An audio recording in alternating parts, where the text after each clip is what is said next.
Hi මගේ යාළුවනේ ඔන්න මම අද ඔයාලට නෙළුම් මල කරි හදන විදිය කියලා දෙන්නයි යන්නේ. දකිද්දි ආස හිතෙනව නේද?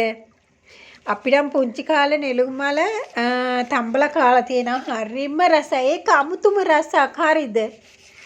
ඉතින් මේ මාස 6කට පස්සේ තමයි යාළ බහින්නේ. මොකද මාස 6ක්ම වහිනවනේ.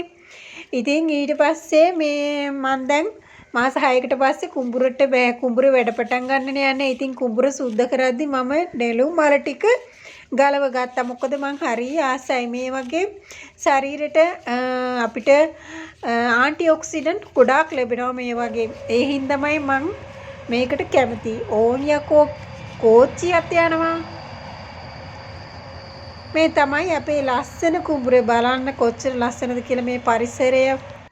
ඉතින් නැවතත් මම ඔයාලට කියන්නම් දැන් මං මේ අත් කොළ ටික ඔක්කොම කපලා තියෙන්නේ. දැන් මේක සුද්ධ කරලා ගෙදර අරන් යන්නේ මම.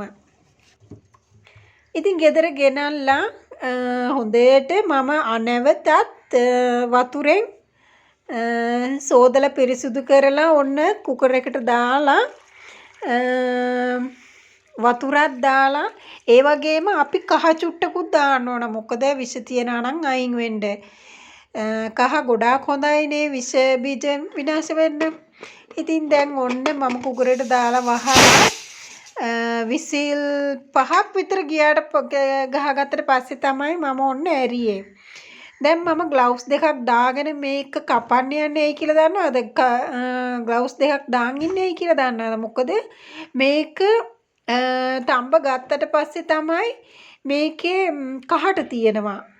කහට ඒක එක පාටක් දම් පාටක් වගේ තද දම් පාටක්. ඉතින් ඒක නියපොතු අස්සට ගියාම සත්‍යයක්වත් යන්නේ නැහැ ඒ පාට. ඒ හින්දා මම ග්ලව්ස් දෙකක් දාගත්තේ. ඔන්න ඉතින් මම හොඳට ඒක තඹ ගත්තට පස්සේ ඔන්න කපලා එහෙම සුද්ධ කෙරුවා. සමහරුන් මේවා දැකලත් නැහනේ මේවා කනවද කියලා දන්නෙත් නැහනේ නේද? ඒ හින්දා තමයි මම ඔයාලට මේක පෙන්වුවේ.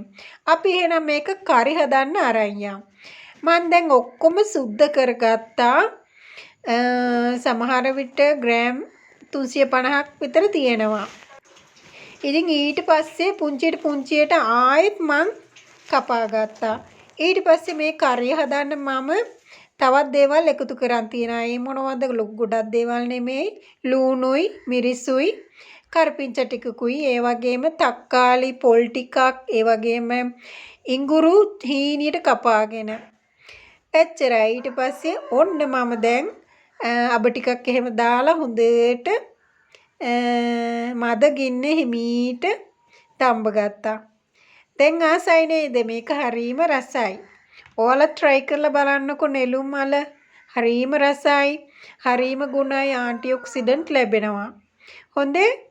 එහෙනම් ඔයාලට මං නැවතත් වෙනින් වීඩියෝවකින් එන්නම්. හොඳේ?